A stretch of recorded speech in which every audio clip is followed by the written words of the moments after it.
Welcome to Roleplaying History, the podcast where we explore the history of role-playing games. I'm Wayne Davis, and I'll be your guide for today's tour.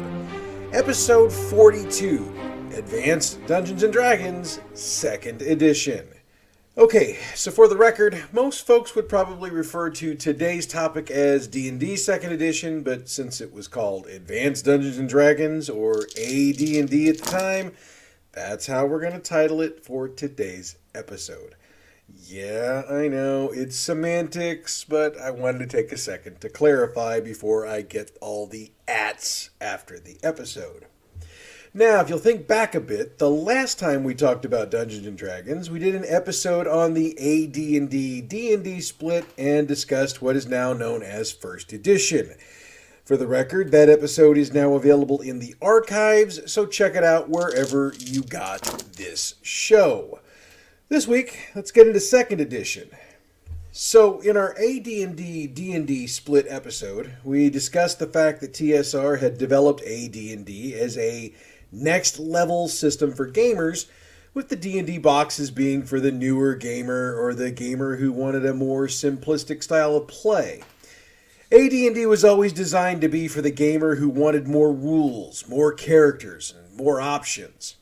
2nd Edition would bring all of that to a level we'd never seen before. So by 1987, the D&D brand had been around for more than a decade.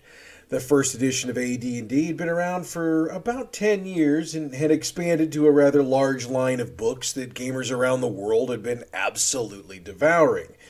Now, when you've been around that long and have published that much material, there can tend to be an overwhelming amount of rules and supplemental rules and character stuff. So the idea was to revamp the system, with the plan being to make sure the most popular rules and classes and things like that were included, while dropping some of the less popular ideas from the published product.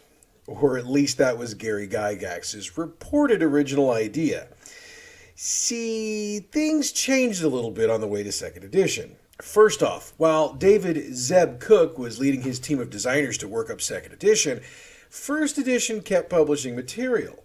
Zeb found himself in a position where some of this newer material was proving to be popular, like Unearthed Arcana and Oriental Adventures, along with material that had been appearing in Dragon magazine. This meant the simplification of AD&D was gonna have to be rethought. We'll get to that later on. In 1989, Zeb and his team's hard work paid off with the release of the AD&D 2nd Edition core rulebooks. The Player's Handbook was originally designed to be backwards compatible with 1st Edition. The major difference is that this edition of the book was designed to be more streamlined than the proverbial cornucopia of 1st Edition information that was out there. This edition also simplified the rules, with the intention to make it easier to find everything you needed to run your character, and for the DM to be able to quickly find the things he needed to make game rulings. In terms of character classes, this edition had the Fighter, Paladin, Ranger, Wizard, Cleric, Druid, Thief, and Bard. For the most part, the classes were pretty much presented the same way they had been in 1st Edition, just with the information simplified. Now, the Bard was a new add to the Player's Handbook for 2nd Edition, but it had been a fairly staple character once it had been presented back in 1st Edition. The rules were codified and standardized, and the Bard as we know it was PHB official. However, with all the adds and positives that came along, the Assassin and the Monk were dropped from the Player's Handbook. We'd see them come back later, but we'll get to that in a few. We also saw half-orcs removed from the Player's Handbook, though I should note again that their departure from the game wouldn't last long. Again, later supplements, some of which we'll hit on later, brought back the races that were originally dropped from the game. Something that was added was a somewhat new concept. It's proficiencies. Now, we've seen this concept expanded on in later editions, but this was really the first time it had been put in the mainstream, because it appeared in the player's handbook. It should be noted, though, that skill proficiencies was an optional rule, so they didn't necessarily have to be used in the game. Of course, you can't have a player's handbook without dropping a Dungeon Master's Guide. That book had a cover by the legendary Jeff Easley, whom we discussed a couple weeks ago right here on this program.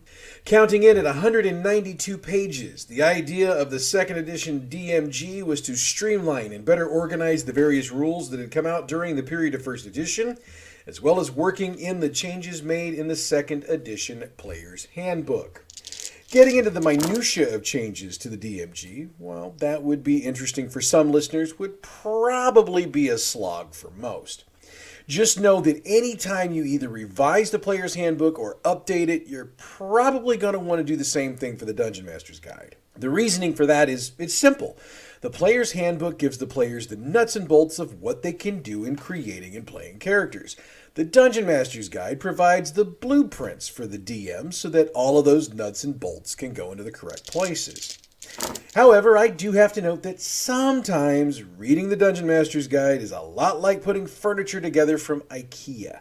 With all due respect to our Swedish listeners, I love the furniture, but those instructions suck to follow sometimes. Just saying. Still love the furniture, and I still love our Swedish listeners. It's all good. Anyway, with the PHP and DMG out of the way, we have to address the final piece of the D&D Trinity. And normally that would be the Monster Manual. However, for second edition, Zeb Cook and the gang came up with a different idea. Now, for those of you who've played second edition, you know where I'm going, so just humor me for a minute, please. Because for those of you who haven't played, well, let me set the stage. Think about the Monster Manual you've used for 3rd edition or 4th edition or 5th edition. I mean, I'm not judging which edition you play. What's the one pain in the ass about them that seems to stand out the most? If you want to share the picture of that monster with your players, you somehow have to fold your book or maneuver it and cover up the statistics and do everything just right so that the players can see the picture. Well, the designers thought about that and said, hey, why not use a big 3-ring binder and loose leaf paper to make our monster deal? And with that, the Monstrous Compendium was born. The first volume was 144 pages, along with colored dividers and a beautiful 3-ring binder that had art from Jeff Easley. The idea was that these 144 pages would have all the monsters you'd need to run a campaign. And it was cool. Each page had one monster on it, complete with an illustration and all of the relevant stats. This allowed the DMs to more easily show what their players were playing without risking damage to their book. It also allowed the DM to pull the monsters they'd need for a particular night's game, thereby allowing them to not have to take the entire binder to game night if they didn't want to, or if they didn't have the travel space for it. Now, I said first volume a couple minutes ago. Between 1989 and 1993, TSR would crank out 14 more compendiums covering more monsters for the core game, plus monsters for all of the various settings of AD&D. Each of these compendiums had their own binders as well as their own dividers, which meant that in making one component of DMing easier, they just created a new issue. Where the hell were you going to store 15 3-ring binders with about 1,000 pages of stuff? I mean, I have friends who took that as a challenge, but they're kind of fanatical about their game stuff. And the first 3 compendiums were very well reviewed, earning an average of about 8 out of 10 from reviewers. The biggest complaint I saw in the reviews I read was that some of the monsters seemed to be rather repetitive with other systems. Read that to mean not unique to AD&D. The Player's Handbook and Dungeon Master's Guide were also very well reviewed, and all 3 of these sold quite well, as you would expect. So, we've got the AD&D Trinity out, it got reviewed well, it sold well, show over, right? This is AD&D and TSR, so I think you know the answer to that. So remember a little bit ago when I discussed things that were left out of the Player's Handbook for 2nd edition? Also remember when I said the entire idea of the new books was to simplify and streamline the system? Yeah, that didn't last long. As 1989 rolled towards conclusion, TSR decided to begin a line of books that were called the Complete series. The idea behind these books is that each one would take a class or a race and provide additional information and rules for them. Or, in other words, more stuff you can do. Like I said, so much for simplification. Look, I'm not going to review all the books in the line for this show because, quite frankly, the complete series could actually be an entire show unto itself. I mean, every race, every class, yeah, they got their own book. But I'm going to start with the Complete Fighter's Handbook, which was released in December of 1989. Written by Aaron Alston with artwork by some of TSR's best, including Jeff Easley again, Complete Fighters was 128 pages of new subclasses, skill ideas, and most importantly to the history of AD&D, D&D, the concept of the character kit, or template for use in the game. The character template is something that survives in the game to this very day, but most of us can trace the origins of it back to this book. Now, what's a character template? Well, open up your player's handbook of 3rd edition or later and take a look at a class. See where it gives you suggestions about how to map out your abilities and skills? That's the concept of a template, though in 2nd edition there was a lot more to it. Jolly Blackburn reviewed both Complete Fighters and Complete Thieves in Shadis number 4. Here's what he had to say. Quote, "Both books offer a wealth of information. Are they worth the price? I would have to say it depends on the individual and the campaign he's playing in. If you find yourself playing certain character classes to the exclusion of others, then these books would probably be greatly appreciated." End quote. I should also note that Complete Thieves brought the assassin back into AD&D, as it was one of the subclasses that book offered. Okay, so let's leave the Complete series for a minute and get into another big release for 2nd edition. Tome of Magic was dropped in 1991, and it came from the minds of the 2nd edition development team led by Zeb Cook. Tome of Magic acted as a quasi-complete series book, as it brought a number of new subclasses to both the mage and cleric classes, as well as 86 new wizard spells, 170 new priest spells, and 92 new magical items. For players looking for ways to fine-tune their character with a unique personality and spellcasting, Tome of Magic certainly hit all the right notes. It also brought rules for the Wild Mage, which made for some interesting discussions at character creation time. Now, I personally don't allow Wild Mages in my party, but that's just a personal preference.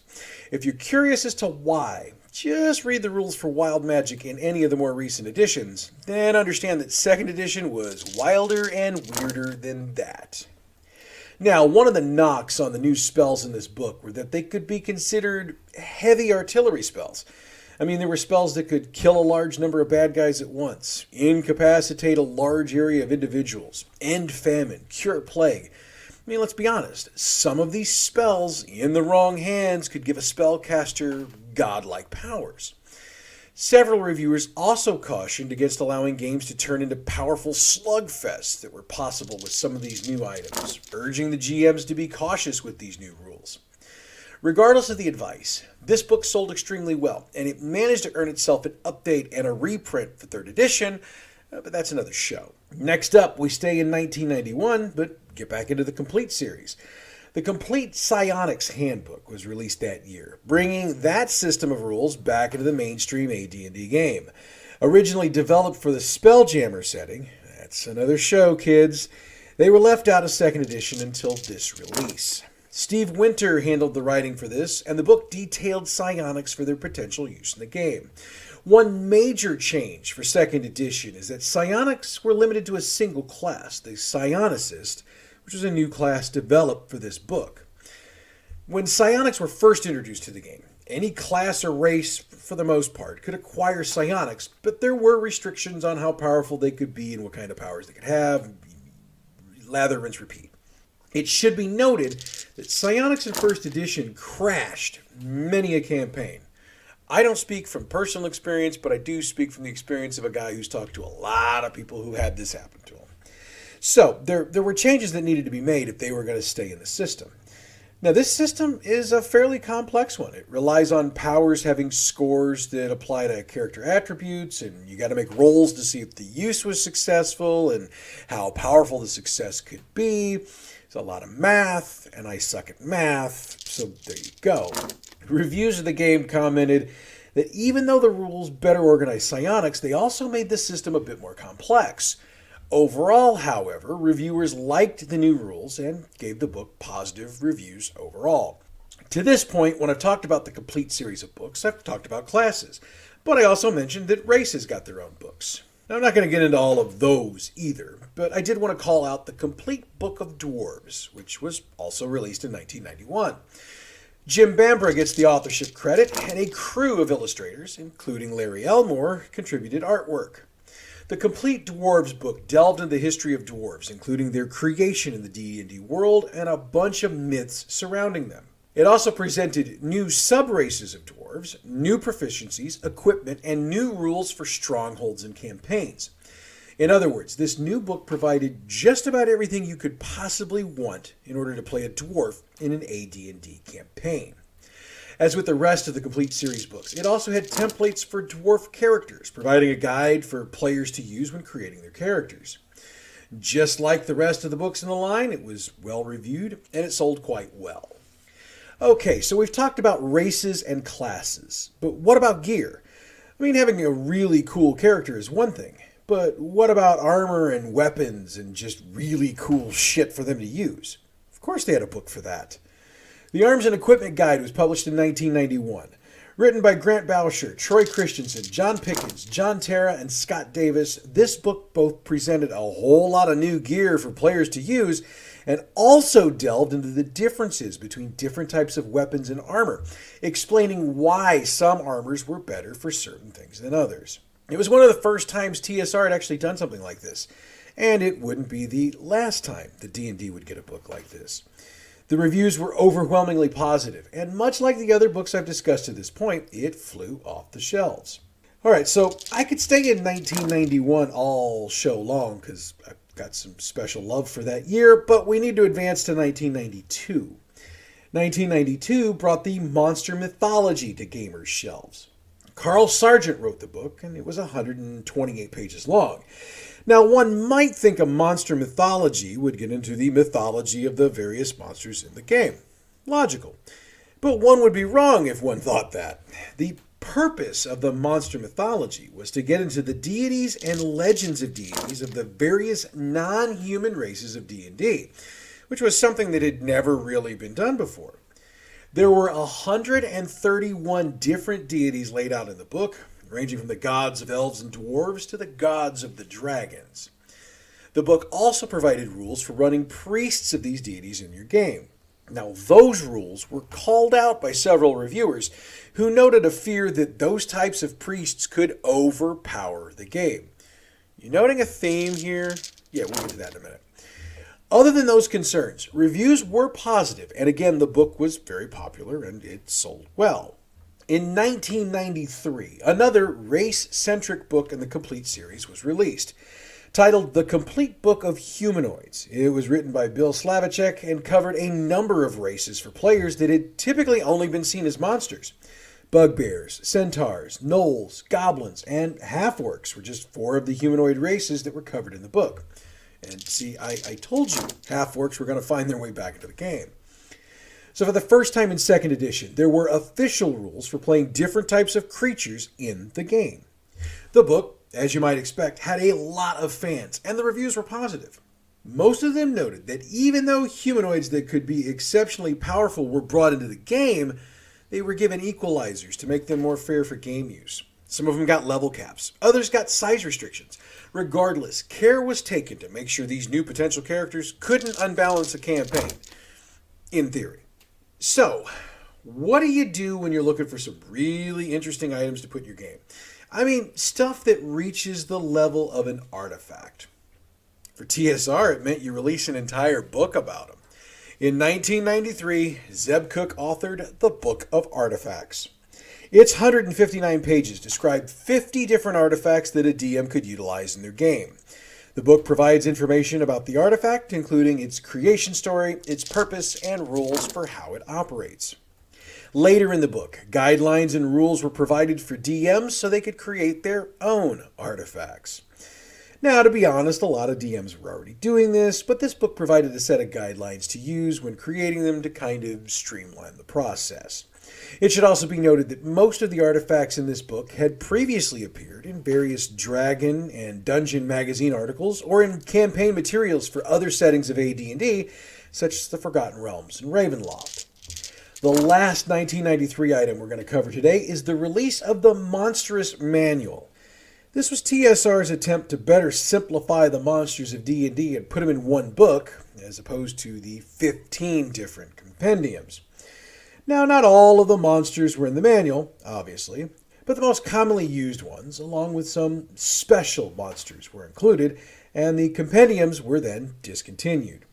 Writing credits went to those who had provided the individual material in the previous compendium entries.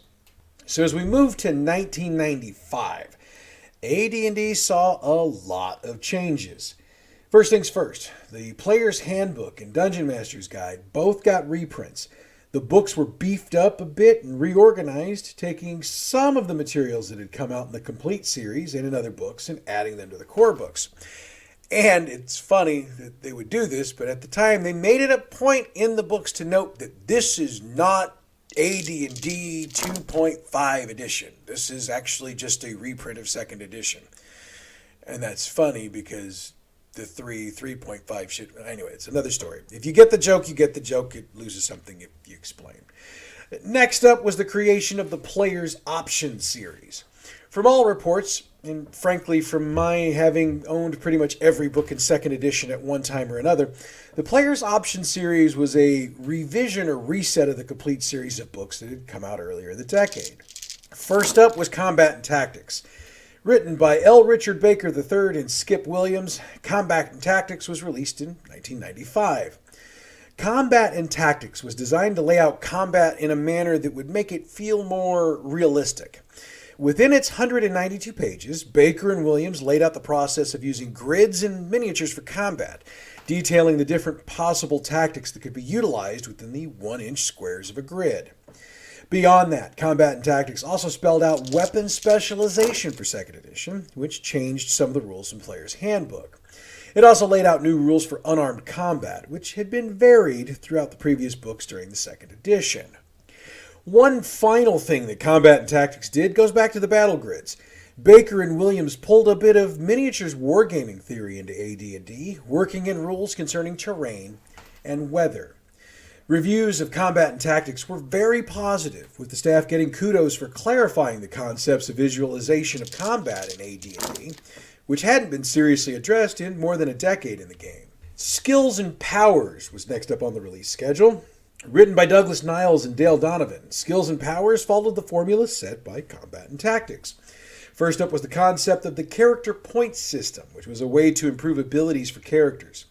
Next up was a deeper explanation of abilities and ability scores. Racial requirements for each race were also provided in the book, along with details of how the various classes worked within the new system. Weapon and non-weapon proficiencies were addressed in the book as well, and these were quasi-new theories of character and character creation.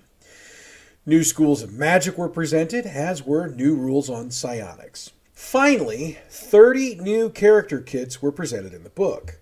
Overall, Skills and Powers provided players with numerous new options to utilize for character creation, provided the GM allowed it. Reviews of Skills and Powers were better than the ones for Combat and Tactics, with an average of about 9.5 out of 10. So, 2 books down, huge sets of reviews, and 2 huge sets of profits off the books. How do you top that? How about something for higher level campaigns? Dungeon Master Option High-Level Campaigns was released in 1995. Skip Williams was responsible for the 192 pages of optional material for DMs. High-Level Campaigns covers pretty much everything a DM would need to run a high-level campaign for their players. How to construct adventures, the use of spells and magical items, creation of magical items, conducting magical duels, high-level special spells called Dwomers, high-level character advancement beyond 20th level.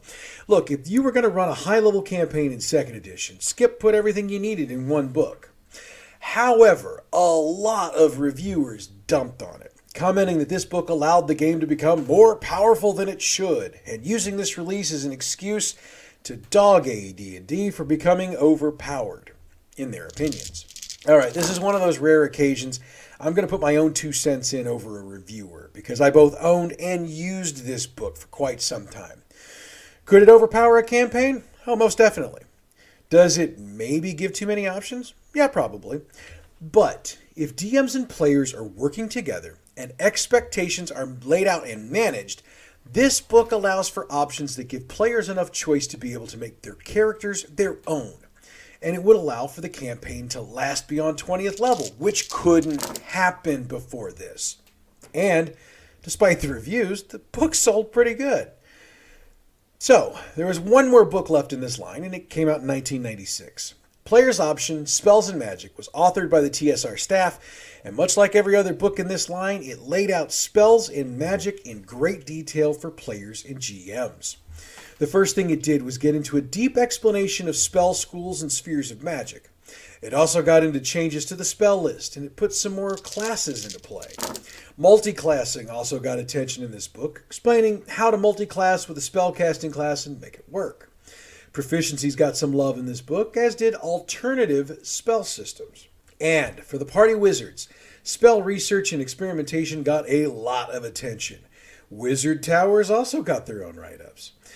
This book was the must-have for the party spellslinger, and much like the previous 3 books in this series, it sold quite well. Again, reviews were pretty good, but also again, reviewers questioned the need for many of the rules and options presented. Again, however, players tended not to listen to the reviews because the book sold fairly well. By 1997, new books were done because Wizards of the Coast had purchased TSR, so they stopped releasing new stuff. However, reprintings of books that were released before then were still done, though the Wizards logo replaced the TSR logo in a number of cases. Now, before we wrap, I wanted to note that while we covered a ton of material today, you might notice we avoided setting-specific stuff. There's several reasons for that. First off, at this point we're 15 and a half pages and about 4,300 words in, which is a bit longer than I've been going lately. Second, we've already done a deep dive on the Forgotten Realms, so I didn't really want to repeat that. Third, I intend to give the other settings their own love in a future episode or 2, so we'll talk about all those books when we do that. And with that, we come to the end of today's tour. Next week, we're devoting the show to an exploration of superhero role-playing games. But remember what we learned from The Incredibles. No capes. Alright, so before I get into the wrap-up today, I wanted to take a minute to ask for a personal favor, if I may.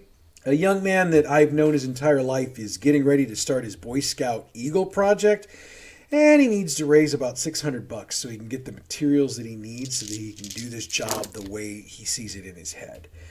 Now, this young man's name is Aniston Box. I've known his dad for 35 years. I've known his mom for like 25 years. Aniston also happens to be one of the gamers at my table, so even if I didn't think of him like he was one of my kids, I'd still think of him as one of my kids and I'd want to do this for him. If you understand anything about the Boy Scouts, you understand what an honor it is to rise to the rank of Eagle Scout. And this project is the last thing that he needs to finish so that he can achieve that honor. So, I'm asking folks to check out the GoFundMe for this project. You can head over to GoFundMe.com and check it out. It's titled, Help Aniston Box Fund His Eagle Project. Now, I know some of you might be a little leery of GoFundMe. I get it, so am I. But I can assure you that in this case, your money will be going exactly where we're telling you it's going. I did a tweet about that on the Roleplaying History Twitter account. I will be setting the link on the Facebook page as well.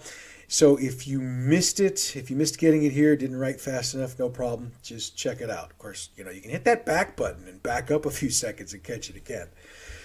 Anyway, I wanted to thank you in advance for helping this kiddo out because he really is a good kid and I want to see him achieve this goal. Okay, so the music we use on the show comes from Pixabay.com. Check them out for royalty-free music for your next project. You can check out the show on Facebook, Roleplaying History Podcast, Twitter, @RoleplayingP. YouTube, it's Role-Playing History Podcast, blah, blah, blah, blah, blah. Things, show, subscribe, blah. The email address, roleplayinghistorypodcast@gmail.com. All right, kids, next week it's all about the superheroes. Up, and away it is then. But that's next week. Until then, I'm Wayne Davis, and you're